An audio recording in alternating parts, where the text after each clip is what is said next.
Los expertos en salud le preguntan al presidente Uribe y el presidente les responde. Muy buenas noches. Hace algunos días la Casa de Nariño nos había expresado el interés del presidente Álvaro Uribe por comunicarle a los colombianos, por explicarle las decisiones en torno al sistema de salud que han generado tanta controversia. Nosotros le planteamos la posibilidad de que el presidente le respondiera a especialistas, a personas que se han dedicado de lleno a estudiar este tema desde distintas disciplinas. El presidente aceptó esa propuesta. Aquí estamos para presentarle esas preguntas que, debo aclarar, el presidente no conoce, las va a conocer apenas hoy. Presidente, muchas gracias. A usted muchas gracias y de nuevo, Darío Fernando, un saludo a todos los televidentes. Bueno, presidente, vamos a ir con preguntas de especialistas, pero de todas maneras yo quiero, antes de eso, preguntarle por una polémica que está enrareciendo el ambiente en torno a esta discusión de la reforma en salud, y es las denuncias sobre la contratación de entidades privadas que asesoraron al Ministerio de Protección en esta reforma, y en la cual se invirtieron cerca de 1.900 millones de pesos. El Ministerio a lo largo de estos años ha tenido asesores de la mayor competencia. Miremos las personas jurídicas y naturales. Persona jurídica, el Centro de Gestión Hospitalaria, una entidad de la mayor respetabilidad. Personas naturales, médicos como el doctor Augusto Galán, la doctora Teresa Tono, el doctor Julio Portogarrero. Estamos hablando del respeto a la ética de los médicos. Yo creo que aquí también hay que aplicar el respeto a la ética de los médicos. Yo dejaría ahí esa polémica, pidiendo, por eso he mencionado los nombres, por la respetabilidad de estas personas y además por ese principio que durante todos estos días se ha reivindicado, que es el respeto a la ética de los médicos. Presidente, ¿usted no ve ahí conflicto de intereses en el hecho de que estas personas tengan algún tipo de vinculación? La doctora Tono con la nueva EPS, el doctor Galán con el gremio de EPS y el doctor Portocarrero. La doctora Tono ha tenido una vinculación con la nueva EPS, que es de cajas de compensación y del Estado. El doctor Galán fue ministro, tiene un recorrido larguísimo en él. Y la verdad es que por encima de eso está su competencia profesional y su ética. Yo lo que no entiendo es que para unos casos se defienda y se reivindique la ética de los médicos y para otros no. La ética de los médicos no se puede manejar con aproximaciones politiqueras. Que en este caso sí les cuestiona la ética, pero en este caso no. Esto no es de acuerdo a las conveniencias. O respetamos la ética de los médicos o no la respetamos. ¿Usted está tranquilo con las explicaciones que ha dado el ministro de Protección? Estoy tranquilo porque hay dos hechos ahí muy importantes. El Centro de Gestión Hospitalaria es una entidad respetabilísima y estos profesionales, por su recorrido, exigen que les tengamos todo el respeto. Y porque nosotros tenemos que ser coherentes. Todos estos días hemos dicho que esta reforma reivindica el principio del respeto a la ética de los médicos, a su autonomía intelectual. Entonces no podemos excepcionar ese principio con estos tres ilustres médicos colombianos. Presidente, vamos al acordado entonces. Tengo una pregunta de la doctora Luz Victoria Salazar. Ella es vocera de los pacientes de alto costo. Le invito a que la escuchemos.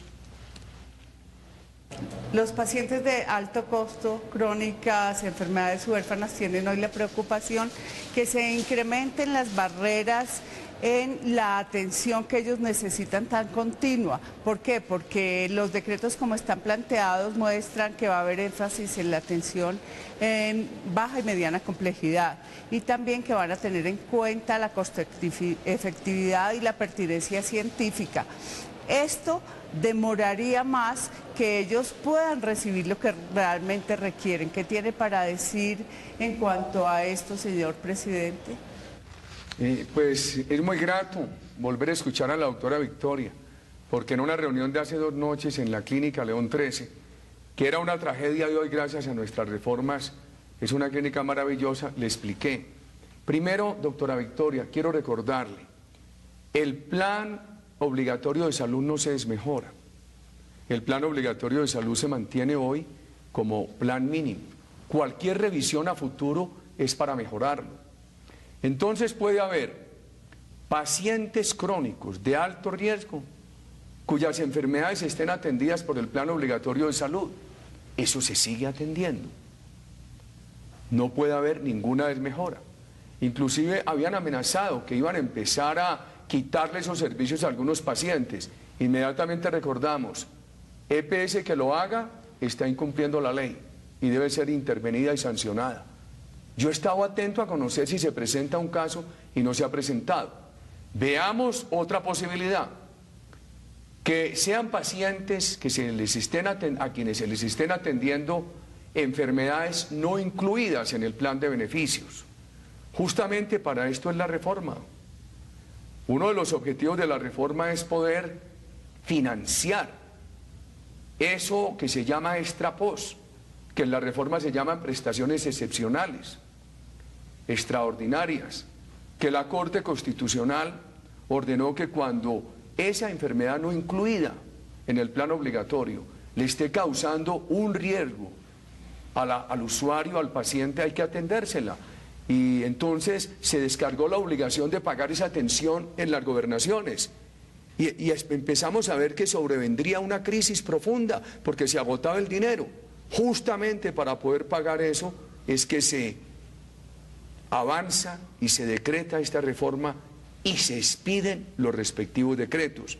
Quiero repetirle toda la tranquilidad sobre eso a la doctora Victoria. Incluso en una conversación mía con ella y con sus compañeros hace 2 noches me decía, presidente, entonces nuestra preocupación no es por los decretos de la reforma, sino por problemas estructurales del sistema. Presidente, precisamente sobre esta posibilidad de recorte a los servicios de POS, tengo otra pregunta, es del médico Félix Martínez, investigador en salud y seguridad social. Félix Martínez, médico, investigador en salud y seguridad social. Señor presidente, directivos del Ministerio de la Protección Social han venido anunciando en foros a lo largo del país que reducirán el plan obligatorio de salud del régimen contributivo para igualar los planes, según ordena la Corte Constitucional, en un nivel más bajo. El artículo 9 del decreto 131 de la emergencia social ratifica esta posición de solo dar acceso a los servicios especializados cuando se considere que esos tratamientos son costo efectivos. Eso implica una reducción real del plan obligatorio de salud y de los derechos de los colombianos a la salud.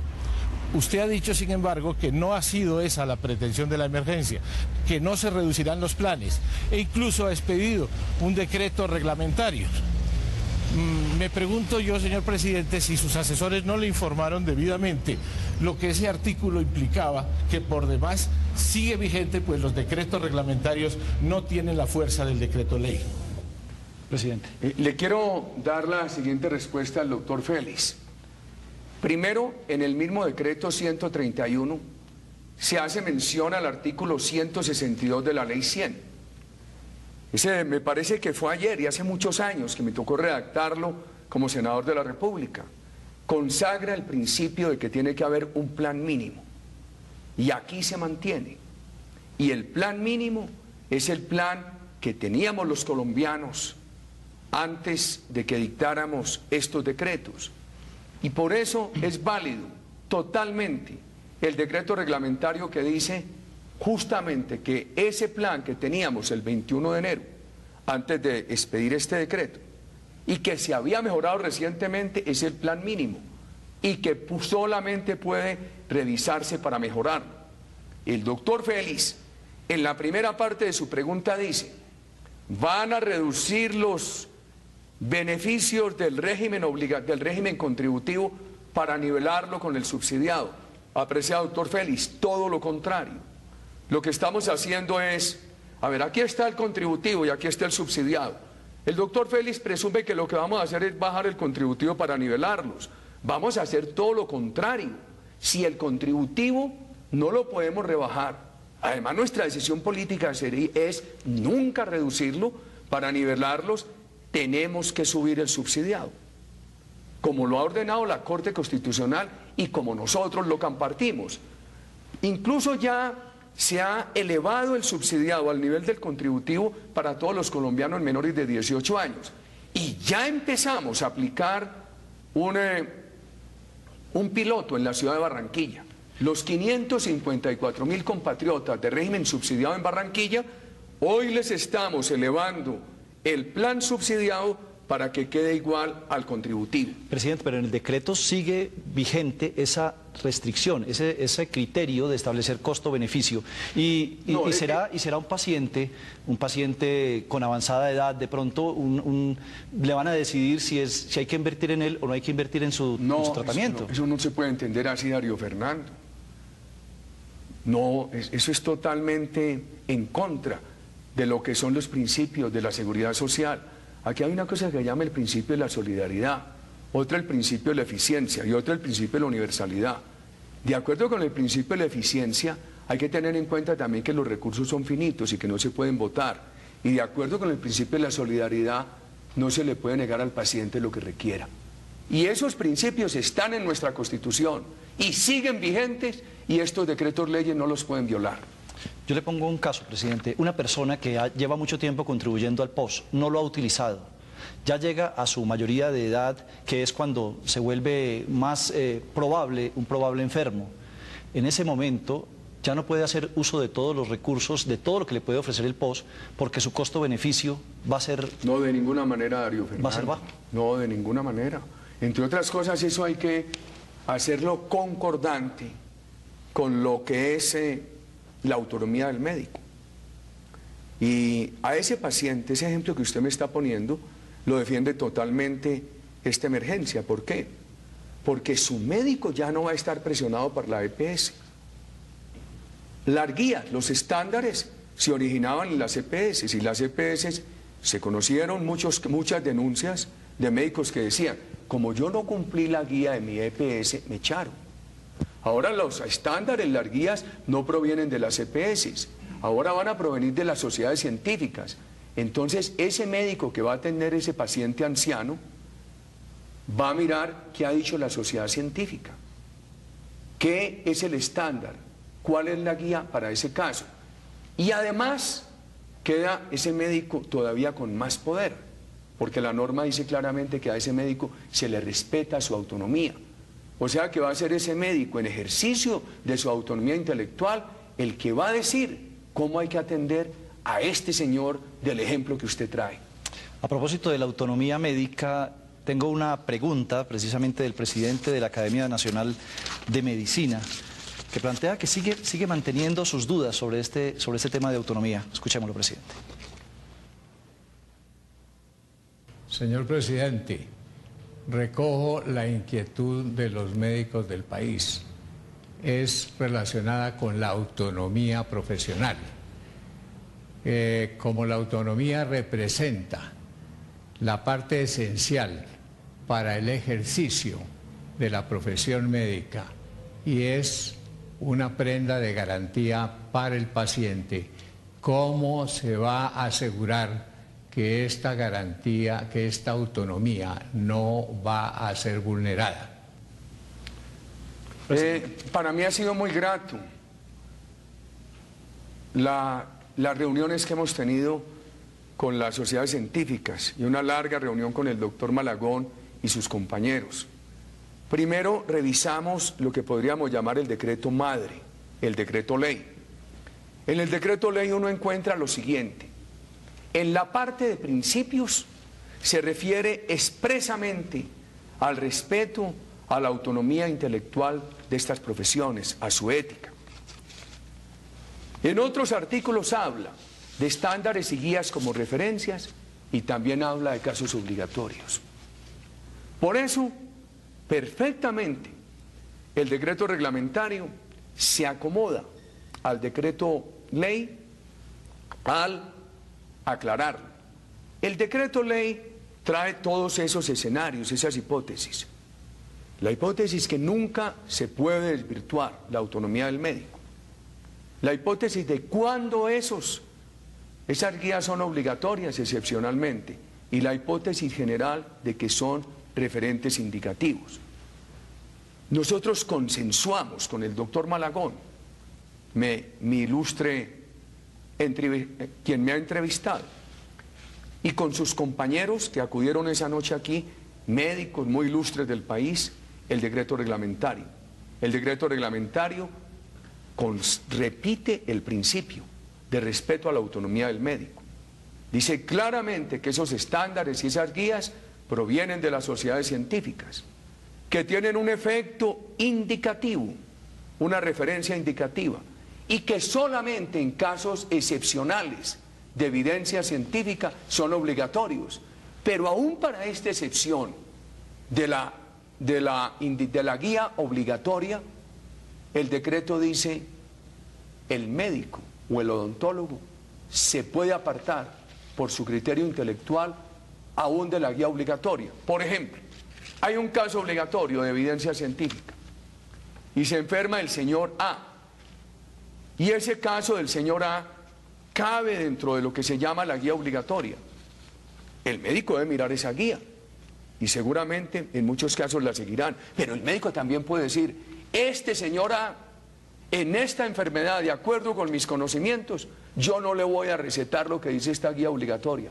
Yo me aparto de esta guía obligatoria y le voy a recetar lo que mis conocimientos indican. ¿Y tendrá la autonomía frente a la EPS que lo contrata, que le paga, que lo puede echar si quiere? Antes no la tenía, porque lo presionaban, porque esas guías venían de la EPS, ahora vienen de las sociedades científicas.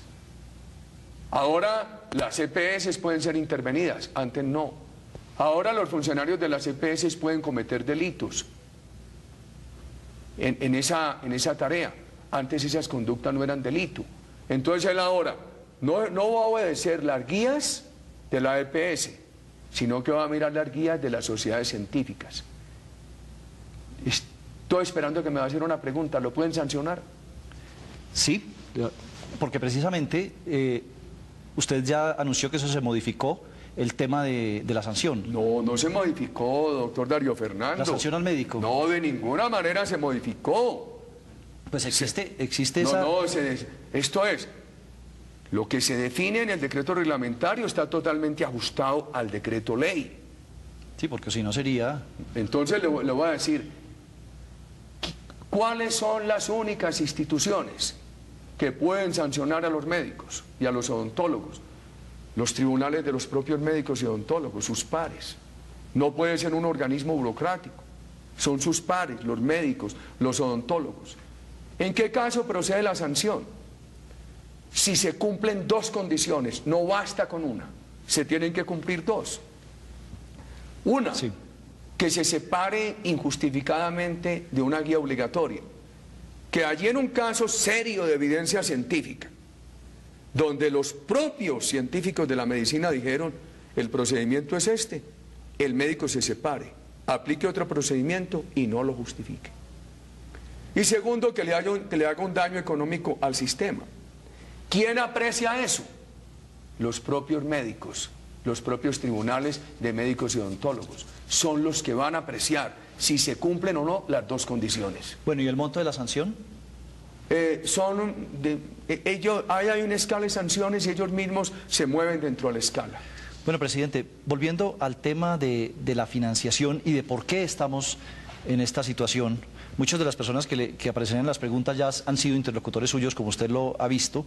Quiero invitar ahora a Óscar Rodríguez, él es el director del Grupo de Protección Social del Centro de Investigaciones de Desarrollo de la Universidad Nacional. Escuchémoslo. Buenas noches, señor presidente. Óscar Rodríguez, director del Grupo de Protección Social del CID de la Universidad Nacional. Los estudios de la universidad han demostrado que gran parte de los recursos del FOSIGA han sido utilizados por la Tesorería General de la Nación para financiar el déficit fiscal. ¿No será, señor presidente, que la declaratoria de emergencia se está protegiendo estos recursos para la utilización del Estado por parte de los dineros que le llegan a la salud? Bien importante eso. Le voy a responder de manera categórica. El FOSIGA había acumulado mucho dinero que no se había gastado, pero todo se viene gastando en atender estas situaciones de la salud. Lo que pasa es que lo que se había acumulado, al desacumularlo, se agota. Y entonces necesitamos estas nuevas fuentes de dinero. Presidente, pero hay casi cerca de 5 billones en Eso TES. se viene desacumulando totalmente y lo que ha pagado el Estado ha sido muy superior. Ahora lo que estábamos era en la víspera de que el Estado se quedara sin los dineros para pagar las obligaciones de la Corte Constitucional. Obligaciones que además compartimos. ¿Usted quiere que hablemos un poquito de estas finanzas? Sí, hay un tema de finanzas porque aquí también hay un reclamo en el sentido de que se ha desfinanciado también el sistema de salud a través de la disminución de transferencias. No se disminuyen las transferencias en un peso, Darío Fernando. No, se han disminuido en el pasado. No, al contrario, lo que ha hecho este gobierno es recuperar la dinámica de aumento de transferencias. Mire lo que pasó. En el año 2008 el crecimiento de la economía colombiana fue de 2,34. En cuanto aumentaron las transferencias a las regiones, en casi 7 puntos. El año pasado todavía no tenemos cifras consolidadas, todo indica que el crecimiento de la economía colombiana fue mínimo, un año de cero crecimiento podríamos decir, que puede ser entre 0,1 y 0,5. Y sin embargo las transferencias a las regiones crecen en un 5%. Qué bueno que usted me dé la oportunidad de decir cómo se han venido comportando las transferencias a las regiones en este gobierno. Escuchemos otra pregunta, precisamente de Óscar Rodríguez de la Universidad Nacional, que tiene que ver con el tema de transferencias. Se le escuchamos al doctor Rodríguez. Que ha estado estudiando a fondo este tema. Escuchémoslo. Claro. Señor presidente, nuestras investigaciones han demostrado que la reforma a las transferencias hecha en el 2002 con la ley 715 y la que usted hizo en el 2007 le recortó los recursos a la salud, a la educación y al saneamiento de agua potable. ¿No será, señor presidente, que esta crisis se asocia con esta reforma de las transferencias? De ninguna manera. Yo le rogaría al doctor Óscar mirar cómo las transferencias en los últimos años han venido aumentando en un 7%, en un 5%, muy por encima de lo que ha sido el crecimiento de la economía en los últimos 2 años. Ahora, yo creo que esta reforma a las transferencias que fue tan criticada resultó muy buena para las regiones, porque se ha demostrado en los 2 últimos años que las regiones tienen un seguro que las protege contra las dificultades de la economía. Quien paga las dificultades de la economía es el Fisco Nacional, no las regiones. Ahora, esta es una reforma de transición hasta el año 2016 por el grave problema pensional de Colombia. Es que Colombia se tiene que gastar este año en el gobierno central alrededor de 25 billones en pago de pensiones. Y eso le da muy duro a la caja del gobierno central. Ahora, la reforma de pensiones que hay que analizarla en armonía con la reforma de transferencias han sido reformas que han hecho sostenible la descentralización. De otra manera, la descentralización hubiera fracasado. Yo lo que le he leído a la Universidad Nacional es que con respecto a la norma inicial de la Constitución del 91 se habían reducido las transferencias antes de mi llegada y que mi gobierno no las recuperó. No llegamos al nivel de la Constitución del 91, era insostenible, no había con qué pagar eso. Pero mire cómo han ganado las regiones en los últimos 2 años. Ahora se está diciendo que le están quitando plata a las regiones, no les quitamos un peso. Lo que hacemos ahora es garantizar el giro directo. ¿Qué es eso, Darío Fernando? La Tesorería de la Nación le tiene que girar un dinero a los departamentos y a los municipios certificados para que ellos paguen salud. Y el FOSIGA tiene que girar un dinero a las EPS y a los hospitales. Esos pagos se les mantienen en su totalidad, no se les quita un peso. Antes hemos venido aumentando año tras año, tanto en transferencias como en FOSIGA. ¿Qué estamos haciendo ahora? Hombre, giro directo. Se le gira una plata a un departamento. Entonces el departamento le tiene que girar al municipio, el municipio a la EPS al hospital. Entonces le pregunto yo al hospital, ¿por qué no le ha pagado a los médicos? Y el hospital me dice, porque la EPS no me ha pagado. Y le digo a la EPS, ¿y usted por qué no le ha pagado al hospital? Porque el municipio no me ha pagado. Y el municipio es que el departamento no me hizo el giro. Entonces es una cadena de intermediarios que demora mucho los pagos, le resta liquidez al sistema, no permite que fluyan los recursos y cuesta mucho en términos financieros. No se entiende que haya tantos intermediarios en una cadena de pagos en la época de la revolución de los computadores. ¿Qué es lo que hacemos ahora con el giro directo, Darío Fernando?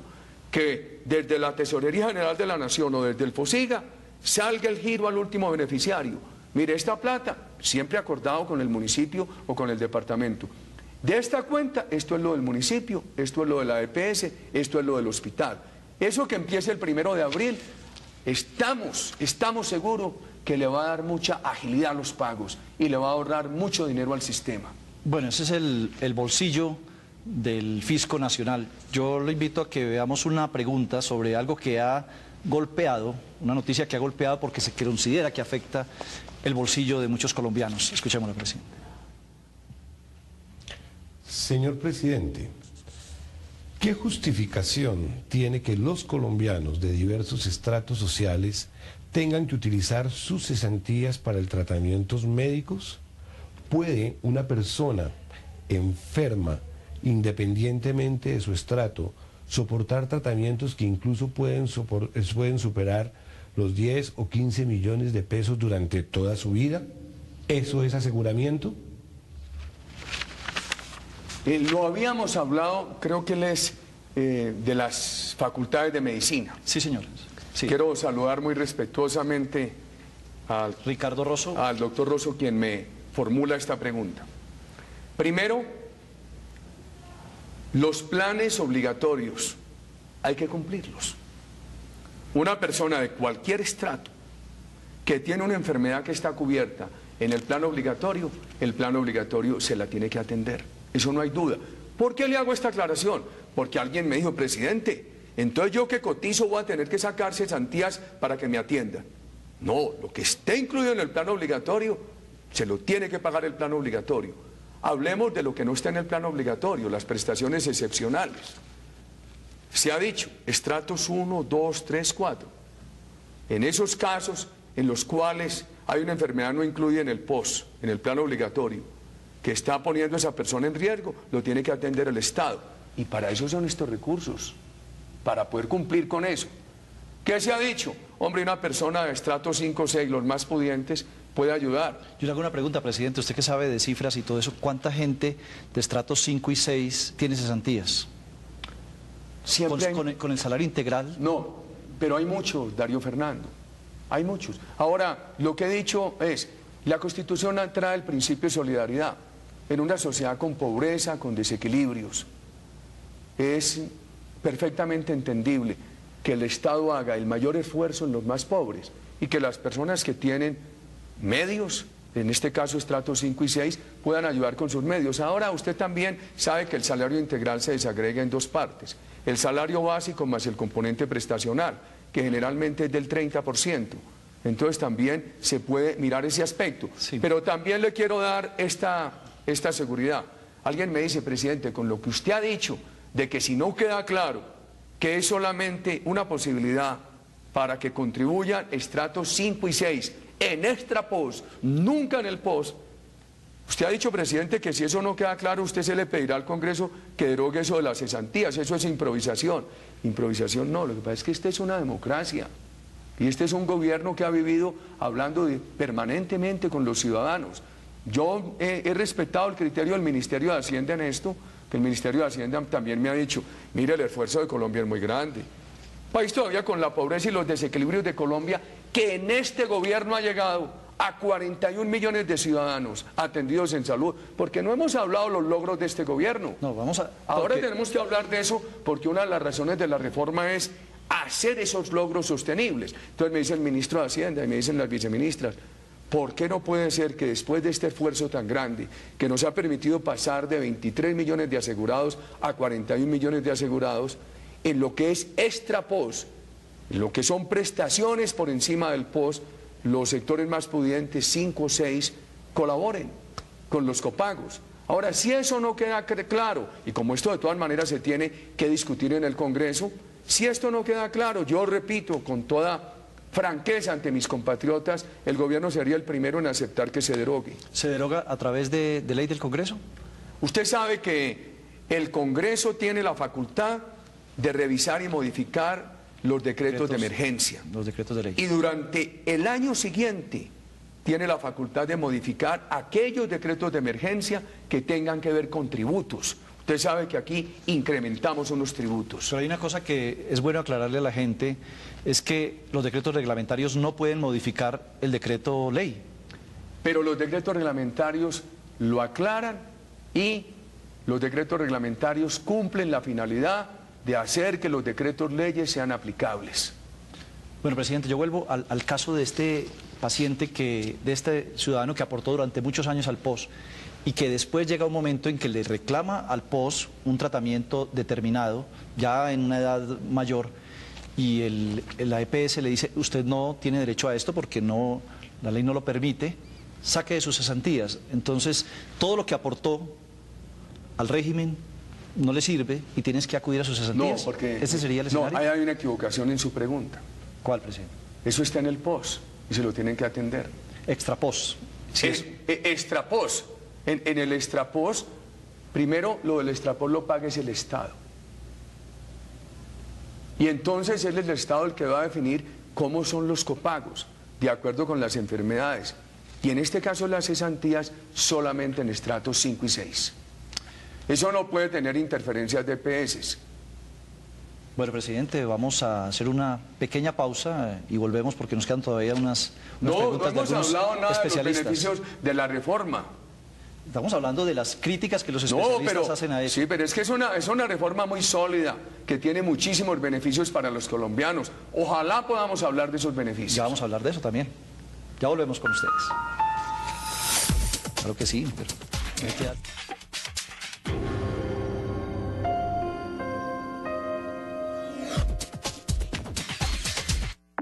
Indicador de Caspa, Head and Shoulders. Los expertos en salud le preguntan al presidente Uribe y el presidente les responde.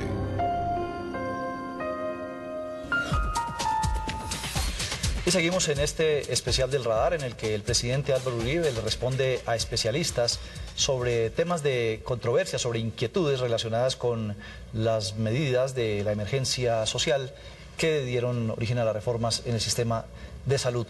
Presidente, ¿hay alguna preocupación en torno a que aquí el mayor sacrificio, digamos que se le da duro a los médicos y a los pacientes y la gente se pregunta, ¿y la EPS qué? Entonces tengo una pregunta nuevamente de nuestro amigo Oscar Rodríguez de la Universidad Nacional sobre ese particular. Señor presidente, ¿tenemos alguna duda a propósito de cómo aborda los decretos de emergencia social los problemas de regulación del sistema?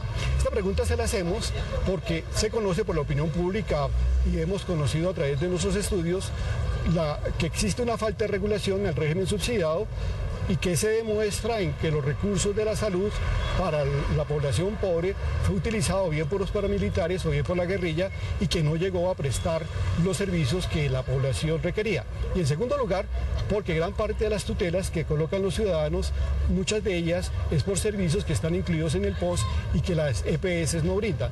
Por lo tanto, la preocupación es cómo solucionar dentro de los decretos de emergencia social la ausencia regulatoria del Estado.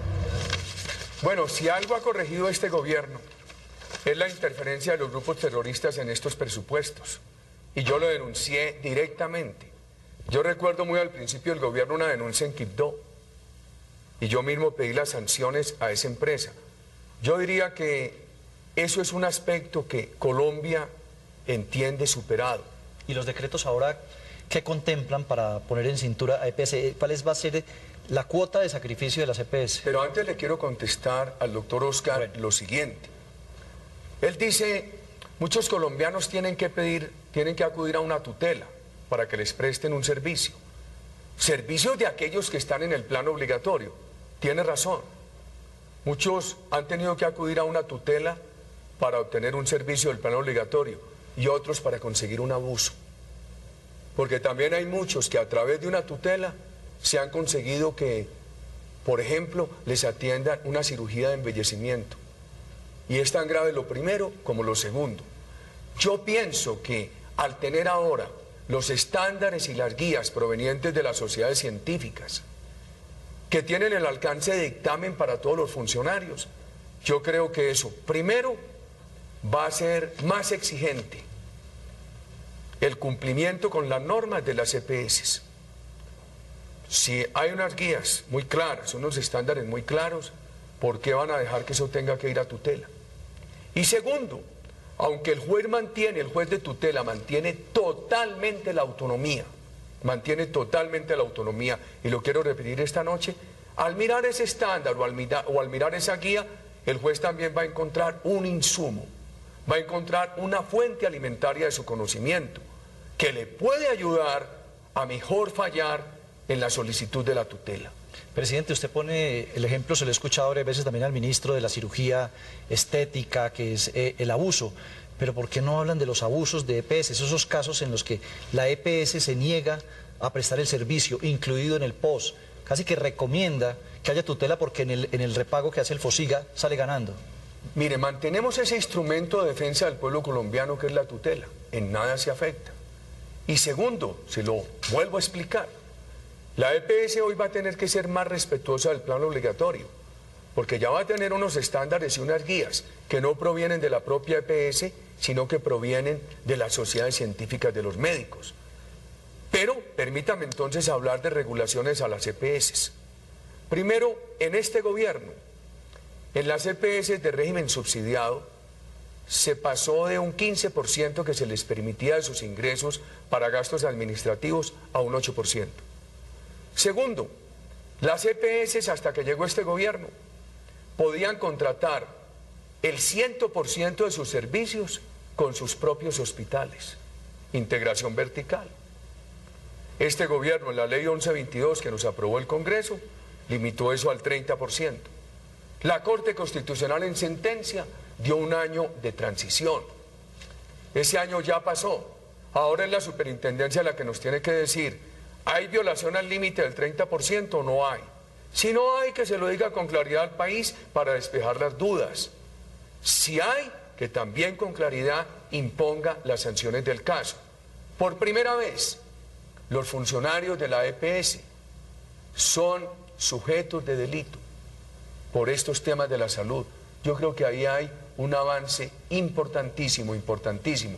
Y las EPS ya no son las que van a dar las guías ni los estándares, sino las sociedades científicas. Y además, por primera vez la superintendencia deriva de una reforma legal, en este caso de la emergencia social, la facultad de intervenir EPS. Bueno, presidente, a propósito de estos beneficios que obtienen las EPS, hay una... ¿Beneficio? Se está hablando de la regulación y de las sanciones y de todo eso, pero de los beneficios que se le atribuyen a las EPS dentro de todo este mercado del sistema de la salud, hay una inquietud de Juan Carlos Giraldo, director de la Asociación de Clínicas y Hospitales. Señor presidente, en los decretos de la emergencia social se ha hecho un avance a reglamentar el tema de los conflictos de intereses. Nosotros creemos que el principal conflicto de interés que existe en el sistema de salud es el tema de la integración vertical. El país puede esperar rápidamente decisiones con respecto a los límites que se establecieron en la ley. La Superintendencia Nacional de Salud va a llevar hasta el final todas las investigaciones que tiene entre manos. Yo creo que me le había anticipado al doctor Juan Carlos, sí. Pero lo repito. Cuando este gobierno empezó, las EPS podían contratar hasta el 100% de los servicios con sus clínicas. Este gobierno y el Congreso en la ley 1122 reducen eso al 30%. Correcto, eso ya se lo había aclarado. Entonces yo voy a tomar otro camino, y es cómo queda la situación de los hospitales públicos. ¿Cuál es la instrucción que da la ley finalmente para la contratación con hospitales públicos? Primero, nosotros tenemos que hablar de qué ha pasado en este gobierno en cobertura. Hemos pasado 23 millones de colombianos asegurados a 41 millones. 41, sí. Tenemos que hablar de qué va a pasar con el régimen subsidiado. Se tiene que subir y nivelarlo con el contributivo. Tenemos que hablar de otra cosa. Si yo tengo hoy un carnet de régimen subsidiado de Titiribí, Antioquia, solamente me atienden allí. Gracias a esta reforma, a partir del 1 de abril, me tienen que atender en cualquier parte del país. Y entonces ahora hablemos de este tema que usted me está proponiendo. ¿Quiere repetirlo para ubicarlo bien? Sí, presidente. ¿Cómo queda en los decretos la obligación de las EPS de contratar con hospitales públicos? Muy bien. En la ley 1122, el Congreso y este gobierno definieron que tenían que contratar en los servicios del régimen subsidiado un mínimo del 60% de los servicios con hospitales públicos. Un gobierno que no ha dejado cerrar un hospital. Aquí el cierre de hospitales era del pasado. Este gobierno los ha reestructurado, pero no los ha dejado cerrar. ¿Qué pasa ahora? En el régimen subsidiado, que está aquí abajo, y sigo con mi ejemplo, se contrata el 60% con el hospital público. ¿Qué pasa al mejorar el régimen subsidiado para subirlo hasta el nivel de servicios del contributivo? Uno no sabe si el hospital público es capaz de prestar los servicios que hay que agregarle al régimen subsidiado. Entonces, por eso el ministerio, el decreto de ley le da facultad al ministerio para reglamentar eso, para definir las condiciones. Y el ministerio tiene que ver en cada ciudad colombiana cuál es la capacidad resolutiva de atención de la red de hospitales públicos para atender los beneficios del régimen contributivo que se le van adicionando al régimen subsidiado. Hoy en Barranquilla, donde estamos haciendo la transición de 554.000 compatriotas de régimen subsidiado para que tengan los beneficios del contributivo, se venía contratando un 60% con la red pública. Ahora hay que preguntarle a la red pública, ¿usted está en condición de prestarle la atención que se deriva al incrementarle los beneficios? Entonces hay que reglamentar de acuerdo con la capacidad resolutiva de cada sitio de la patria. ¿Pero desaparece el mínimo del 60%? Por ahora no. Puede desaparecer en la medida en que al incrementarle beneficios del régimen contributivo al subsidiado, la capacidad resolutiva del hospital no pueda. Que el hospital sea incapaz de atender esos servicios. Presidente, vamos a hacer una nueva pausa muy breve y ya regresamos.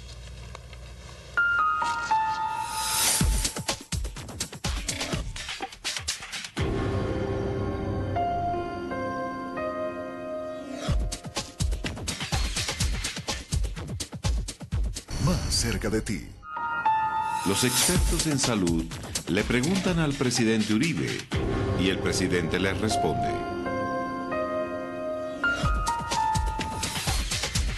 Continuamos con el presidente Álvaro Uribe respondiendo a los especialistas y a las preguntas que también aquí desde el radar le estamos formulando. Y hay una preocupación también, presidente, sobre el futuro, sobre una vez que pase la vigencia de estos decretos de emergencia. Aquí está el doctor Juan Manuel Díaz Granados, vocero de los EPS.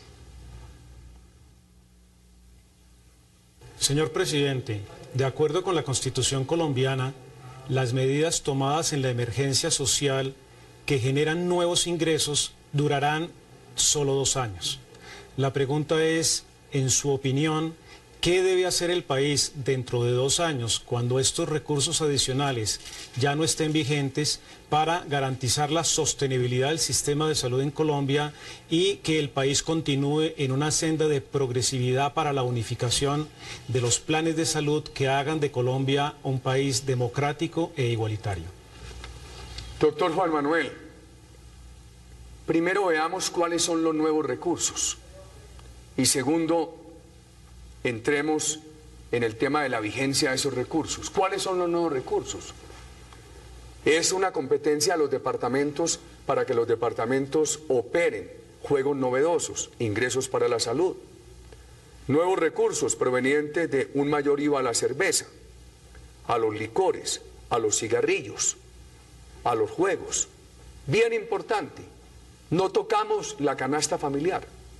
Este gobierno mantiene sin IVA los alimentos básicos, mantiene sin IVA los servicios públicos. El único servicio público que ha tenido IVA es la telefonía. Este gobierno mantiene sin IVA la salud, mantiene sin IVA la educación y mantiene sin IVA el arrendamiento de vivienda. Y tampoco afectamos las normas de promoción de inversión.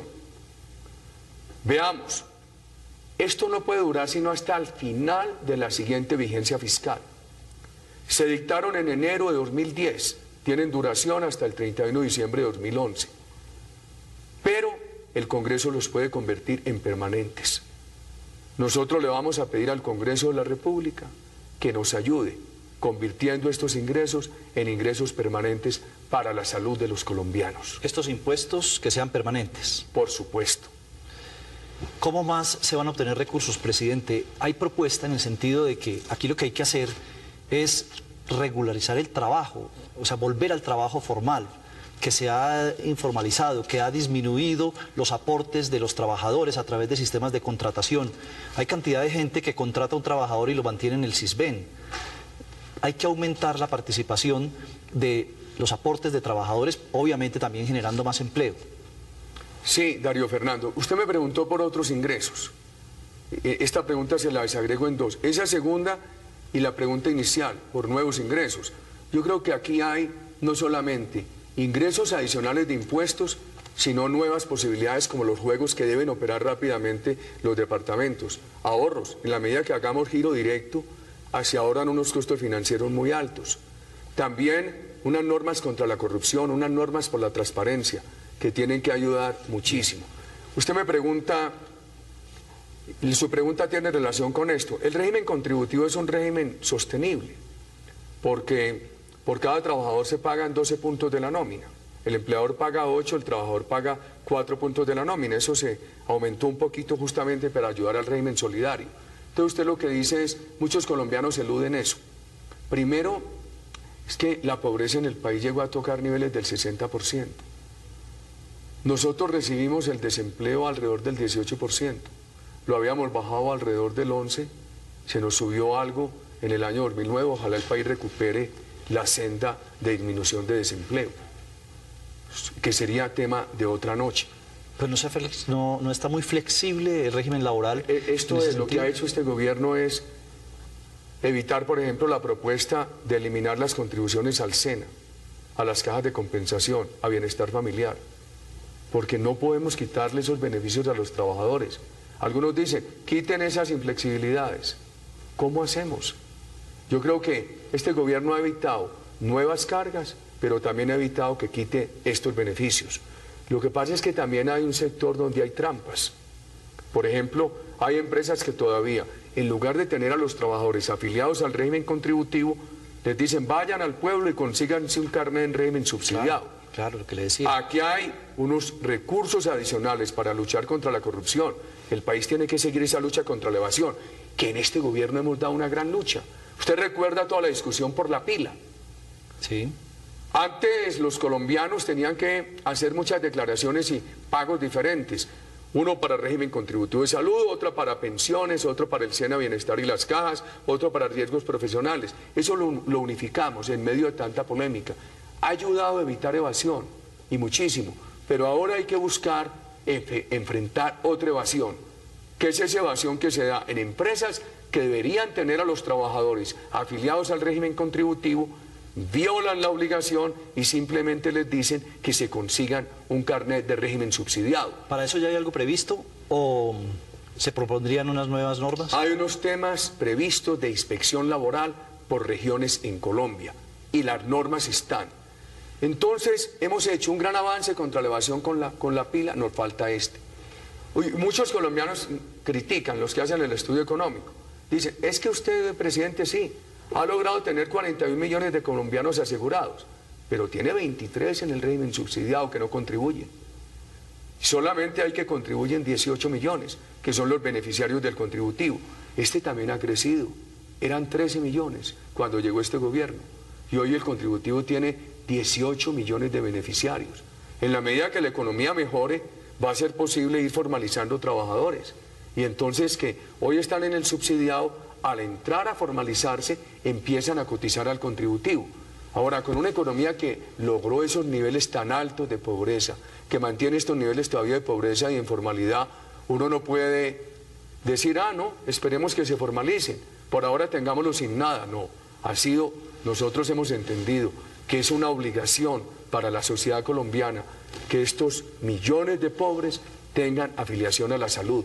Por eso, en este gobierno, en el régimen subsidiado, hemos pasado de una cobertura de 10.700.000 a una cobertura de 23 millones. Aunque se haya colado mucha gente ahí, ¿no? Hoy hay una revisión de bases de datos. Hoy, por ejemplo, yo creo que ya... ricos colados. No, sí. Ya eso empieza a ser historia del pasado. Porque ya usted tiene una base de datos, de los 23 millones ya puede haber en la base de datos que es pública 20 millones y ya se facilitan unos cruces. Y nosotros vamos a procurar dejar ya la base de datos unificada y pública con la totalidad de afiliados al régimen subsidiado. Entonces ya eso evita dobles afiliaciones, personas que debiendo pagar en el contributivo están en el subsidiado. Este gobierno al inicio corrigió unos 700.000 casos de doble afiliación y hemos estado permanentemente en ese trabajo. Bueno, presidente, un tema que también preocupa y es el tema de los precios de los medicamentos. ¿Qué hacen las normas, qué hace la emergencia en el tema de medicamentos? La emergencia da normas que le permitan al gobierno intervenir para evitar abusos. Mire discusiones que hemos tenido con las EPS. Una EPS dijo, es que ustedes me devolvieron unas cuentas del FOSIGA. Yo pregunté por qué se la devolvieron y me dijeron, porque una medicina, una unidad de una medicina para una enfermedad de alto riesgo, que en el extranjero vale $1.000, aquí facturaron 3.000. No se puede permitir ese abuso. Entonces la emergencia incluye normas para enfrentar esos abusos. ¿Qué pienso yo del precio de los medicamentos? Unos precios de los medicamentos tan altos hacen en un país pobre como Colombia insostenible el sistema. Es un abuso contra la sociedad colombiana. Los colombianos, a medida que hemos tenido más seguro de salud, hemos ahorrado dinero de bolsillo para comprar medicamentos. Si usted ayer estaba asegurado, usted ayer no estaba asegurado, usted ayer tenía que pagar todos los medicamentos de su bolsillo. Si tiene hoy seguro, el seguro se los da todos o parte, usted ahorra. Entonces, es cierto, los colombianos hemos ahorrado dinero del bolsillo para comprar medicamentos, pero, y ahí está el pero, los medicamentos colombianos son comparativamente muy caros. Por eso la norma incluye unas autorizaciones al gobierno para frenar esos abusos. Hay incluso la versión de que hay laboratorios que propician que los pacientes instauren tutelas para obtener de ello beneficios. Ese tipo de abusos, ¿qué se puede hacer? Justamente esto, donde se vea que están abusando con el precio de un medicamento, intervenirlo. Y entonces usted dice un laboratorio asusa a un paciente para que acuda a una tutela y busquen un abuso. Yo creo que los estándares y las guías provenientes de las sociedades científicas de médicos y odontólogos van a ir creando, yo diría que una conciencia de respeto en el sistema. De respeto que tenga dos derivaciones. Primero, hombre, que los colombianos no tengan que acudir en el número que hoy lo tienen que hacer a la tutela para que los atiendan. Ahí hay un abuso contra el ciudadano. Y segundo, que no se utiliza la tutela para conseguir beneficios que abusan. Bueno, presidente, lo he venido escuchando desde hace días y esta entrevista, una entrevista parecida, la vi, la escuché recientemente. Veo que no se ha movido nada usted de la posición a pesar de todas las críticas y toda la polémica. O sea, puede haber tanta gente equivocada, hay tanta gente reclamando por estas medidas, haciendo objeciones a estas medidas y la posición sigue vertical. ¿Puede haber tanta gente equivocada? Mario Fernando, es que esto no se improvisó, esto se ha pensado bien, en un gobierno que ha mostrado unos grandes resultados en la salud. Hombre, el seguro social era un nido de burocracia, de clientelismo, de politiquería. Mire la reforma que le hicimos. Hemos pasado ese desgreño administrativo a la eficiencia social, una EPS ahora que es del Estado y de las cajas de compensación. Usted iba a las clínicas del Seguro Social aquí en Bogotá o en mi ciudad de Medellín, o a la Enrique de la Vega de Cartagena o a la Campo Serrano de Santa Marta, eran un desastre. Esa reforma muestra hoy que son unas clínicas a la altura de las mejores. Es un gobierno que ha trabajado muchísimo por mejorar la salud. Yo dediqué mis años de Congreso, en gran parte del año 86 al 94, a trabajar por la salud. En la gobernación de Antioquia nos dimos a la tarea de aplicar la ley 100 cuando apenas empezaba. Hemos trabajado todos estos años por la salud. Verá usted que con buena fe, aclarando lo que haya que aclarar, mejorando todo el mundo la comunicación, produciendo resultados, esto lo entienden los compatriotas. Y yo creo que esto va a ser muy favorable. ¿Por qué hubiéramos hecho sin esos recursos?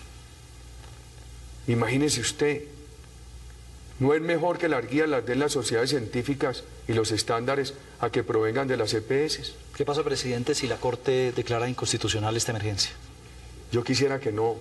Yo por ahora, hoy me dijo el ministro de Hacienda que él ya presentó a la Corte las pruebas que le pidieron de todo aquello que se invoca en la emergencia, la parte de la hacienda pública.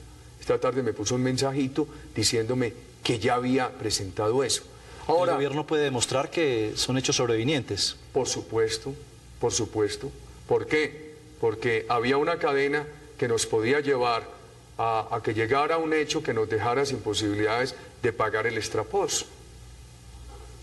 Ahora hemos hablado de los hospitales públicos, de la autonomía intelectual de los médicos, de la reglamentación de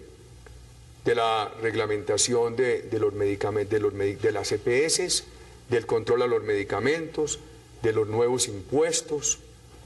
Hay también normas muy importantes para combatir la corrupción. Por ejemplo, el que promueva un juego ilegal se convierte en sujeto de cárcel entre 6 y 8 años, que no es excarcelable. Eso lo trae esta reforma, para poder defender los ingresos de la salud. Déjeme repetir algo bien importante. Desde el 1 de abril, las EPS de régimen subsidiado tendrán que atender a los colombianos en cualquier sitio. Hoy solamente lo atienden en el municipio donde se inscribió. Ese es otro paso formidable, Darío Fernando. Pues bueno, presidente, ya hemos concluido, como usted bien lo ha resumido, hemos recorrido con los puntos más importantes que mayor inquietud han generado en torno a estas reformas. Los televidentes, los expertos que preguntaron, evaluarán si el presidente ha dado las respuestas que esperaban. Le agradezco mucho, presidente, entonces sigue firme en su posición frente a estas decisiones y la encrucijada continúa. ¿Qué quiere decir eso? La encrucijada del alma todavía no se resuelve. Está resuelta hace mucho rato. En el interior. Está resuelta hace mucho rato. Esta patria, en 200 años de vida independiente, no ha tenido sino 47 años de paz. Hay que recuperar plenamente la seguridad. No podemos echar atrás. Mejoremos, pero no cambiamos el rumbo. Esta patria se ha convertido en un destino de inversión de mucha confianza. Hemos ganado mucho en eso. No echemos para atrás, porque solamente inversión con responsabilidad social nos permite superar pobreza y construir equidad. Nosotros en este gobierno hemos trabajado un validador que se llama la política social. La política social en Colombia generalmente ha sido de discursos que no de resultados. Esta discusión ha servido para que muchos colombianos puedan enterarse de algo que no conocían. Este gobierno ha pasado de 23 millones de asegurados a 41 millones. Yo no tengo encrucijada en eso. Mantengamos el rumbo, mejorándolo, de la seguridad con valores democráticos, de la inversión con responsabilidad social y de la política social con resultados. ¿Quién será el periodista que le saque del interior la encrucijada, la respuesta? Ahí me lo sacó Darío Fernando, es todo lo que tengo. ¿Qué más quiere preguntar sobre eso? ¿Ya está en marcha el plan B? ¿Cuál es el plan B, Darío Fernando? Ya se oyó por ahí un guiño. Ya el plan A, el B, el C, el D es: mejoremos el rumbo sin cambiarlo.